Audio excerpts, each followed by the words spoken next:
নমস্কার, আমার বাগানে আপনাকে স্বাগত। আমার বাগানে শশা গাছ দেখাবো। শশার বৈজ্ঞানিক নাম কুকুমিস স্যাটিভাস। আমার বাগানে শশা হয়েছে দেখুন, এই লম্বাটে শশা। অ্যাকচুয়ালি 5 থেকে 7 ইঞ্চি পর্যন্ত লম্বা হয়। শশা এক প্রকার ফল, লতানে উদ্ভিদ। শশার রং সবুজ এবং সাদাটে মেশানো থাকে। হলুদ রং হলেই আপনাকে বুঝে নিতে হবে যে শশা পেকে গেছে। গরমের সময় শশা বেশি ফলন হয়।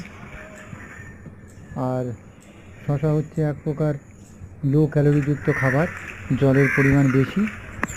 100 গ্রাম শশাতে 95% জল থাকে।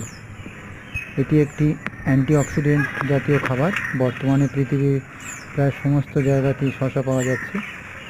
শশার মাল্টিভিটামিনস এবং মাল্টিমিনারেলস প্রাকৃতিক ঔষধ হিসাবে কাজ করে। ভিটামিন ও মিনারেলসের অভাব